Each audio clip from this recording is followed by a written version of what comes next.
One of the things when I started thinking about the space was that I really wanted it to be like this immersive experience where the elevator opened. You almost were like in this world. So it's almost like kind of like that was like your entryway. You're in this elevator and suddenly like you like enter this other dimension and otherworldly experience.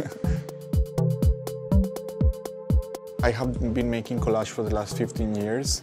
And then this technology came about, technology that you could create a textile with images. And this technology was already really available for the public and also was like intended for like people to do like fashion design.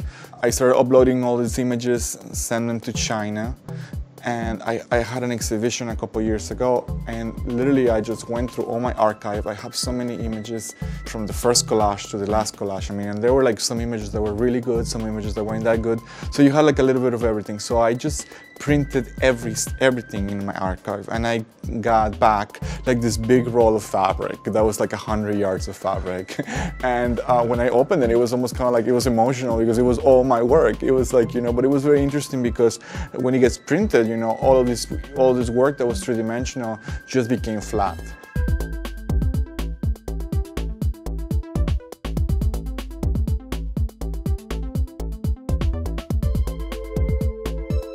I started kind of like transforming the space, and it seems to me like the way that I was doing it was like very queer. Like, you know, you're seeing like all this like color and fabric and, you know, all of these materials.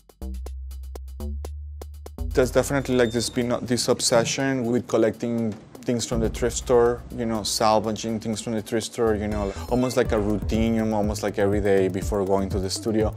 In recent years, I've been going to like this thrift store where a lot of like queer people donate their belongings, or people donate their belongings after they passed away.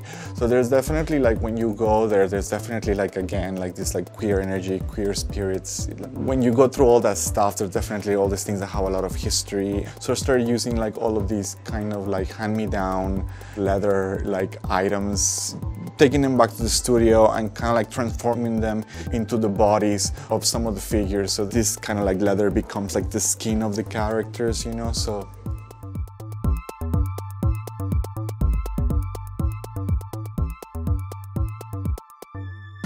When I was thinking about the title for this show, I was in a fruit market and I saw the dragon fruit. It's a fruit, you know, that grows in the Caribbean. It has like this like texture that looks like dragon scales.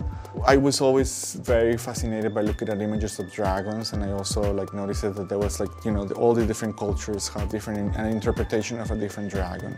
The assemblage pieces that are like in this show, we have like 4 of them, function in that way of a dragon, where, you know, like this postmodern idea of like bringing disparate things that don't really go together and making something, you know, out of it, like this amalgam of all these things. And I think that all of the collector items coming in together and making these like bodies and like all of these characters kind of like have that kind of spirit of the dragon.